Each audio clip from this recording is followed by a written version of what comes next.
সোনা যা করছে তুই তা করতে চাস? শেখ সেলিমের সাথে এক রাত কাটাতে 5 থেকে 10 লক্ষ টাকা নিতেন নিপুণ। হ্যাঁ, ঠিকই শুনছেন। বেশ কয়েকটি গণমাধ্যমে উঠে আসছে এর চাইতেও আরো চাঞ্চল্যকর তথ্য। বাংলা সিনেমার নায়িকা হলেও ক্যারিয়ারে তেমন কোনো উল্লেখযোগ্য সিনেমা নেই নিপুণ আক্তারের।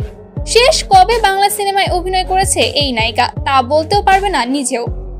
তবুও নিপুণ আক্তারের রয়েছে কোটি কোটি টাকার সম্পত্তি। সব সময় দেখা গিয়েছে বিলাসবহুল জীবনযাপন করতে।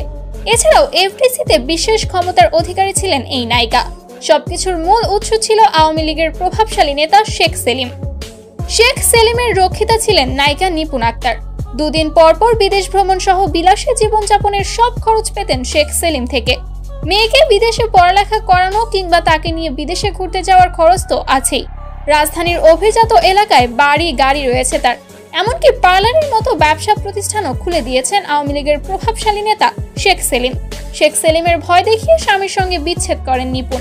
জনসম্মুখে নিপুণ শেখ সেলিমকে আঙ্কেল বলে সম্বোধন করলেও তাদের অবৈধ সম্পর্কের কথা জানত সবাই।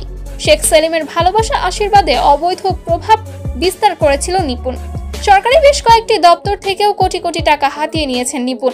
রাতে কিংবা দিনে শেখ সেলিম যেখানেই ডাকতেন সেখানেই উপস্থিত হতেন নিপুণ। অভিজাত এলাকা বনানীতে শেখ সেলিমের টাকায় নিপুণ গড়ে তুলেছিল প্রসাধনী ও লাইফস্টাইল কেন্দ্রিক প্রতিষ্ঠান টিউলিপ নেইল অ্যান্ড স্পা।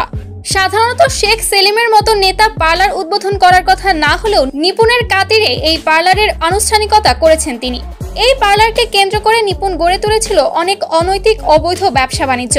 তার পার্লারে কাজ করা কোনো মেয়ে অবৈধ কাজ করতে আপত্তি জানালে তাকে মারধর করা সহ নানা ভয়ভীতি দেখাতেন নিপুণ। কথিত আছে এই পার্লারটি তাকে উপহার দিয়েছে শেখ সেলিম। এমনকি নিপুণের প্রতি শেখ সেলিমের দুর্বলতা এতটাই বেশি ছিল যে নিপুণের সাথে সিনেমায় অভিনয় করার প্রস্তুতিও নিয়েছিলেন তিনি।